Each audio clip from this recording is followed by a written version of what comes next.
Just take a minute to look at yourself. I bet most of you are wearing at least one item of knitted clothing. It's not something you really think about, is it? We kind of take knitwear for granted, don't we? But the history of English knitwear is an amazing story of inventiveness, creativity, poverty and riots. Queen Elizabeth I even put in an appearance. But most importantly, part of that history started right here in Nottinghamshire. William Lee invented the framework knitting machine in Calverton, Nottinghamshire. Before William Lee, everything was knitted by hand. Look at these. Hundreds of years before William Lee, this is the sort of thing your grandma might have knitted you for Christmas. William Lee changed all of that by inventing the very first stocking frame. This machine would go on to revolutionise the textiles trade. It would make processing of knitting 100 times faster than by hand. Amazing. Not that that was any consolation to William Lee.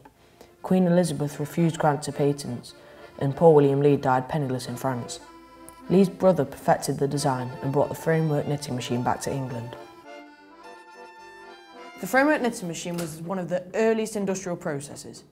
It was the technological backbone of the textiles trade, and most of the work done in Nottinghamshire was right in the centre of the industry.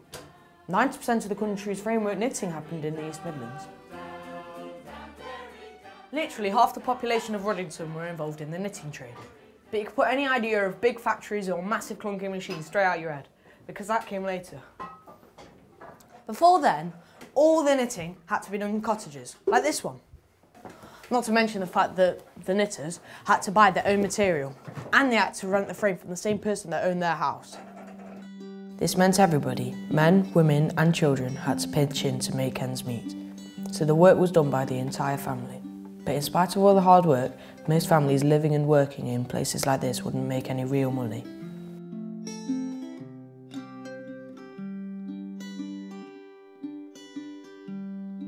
A common insult in Victorian Britain was to refer to someone as being as poor as a stockinger, by which they meant a framework knitter.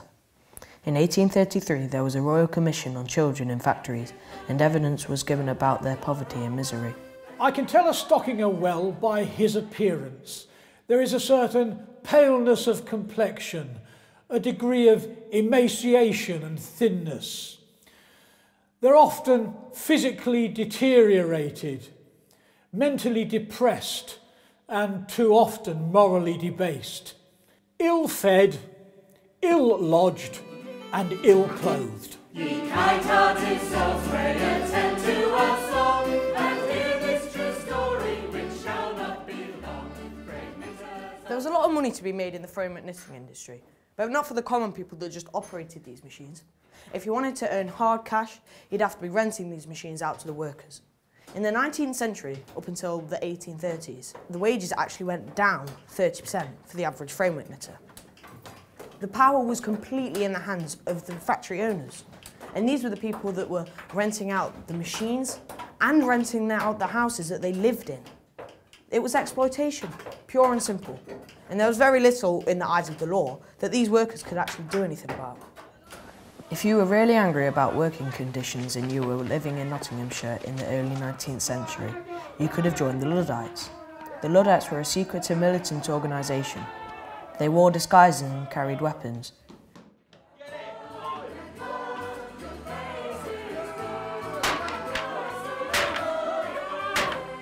The Luddites followed a strange and mysterious leader called King Ned Ludd. To this day, nobody knows who he really was, or if he even existed.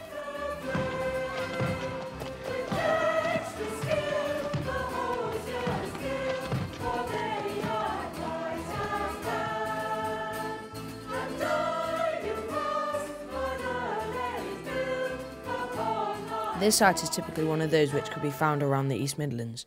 The manager often lived on site to keep an eye on the workers. This place was actually built not long after the Luddite troubles. The manager of this site was quite fair to his workers in comparison to others. Sadly, such stories were rare, and some were not so lucky. But desperation and poverty sometimes resulted in great inventiveness. And in this case, the frameworkers discovered something miraculous. They found with slight adjustment that they can make lace with machines. Their inventiveness would eventually result in Nottingham becoming the centre of the world's lace production. Sadly, their fortune was short-lived.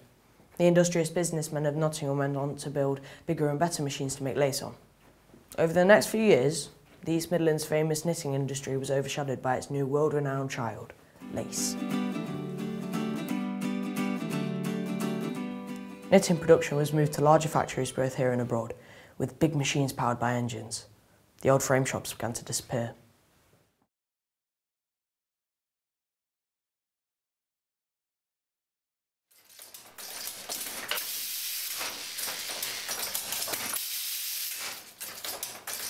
Ruddington is different.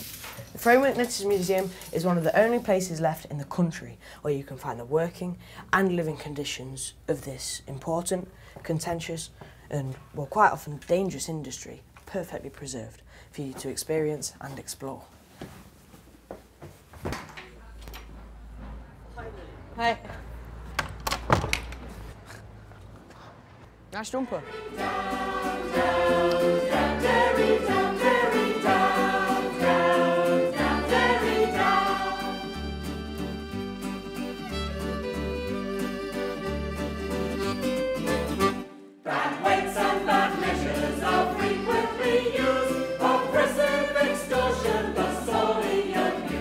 Insulted and robbed to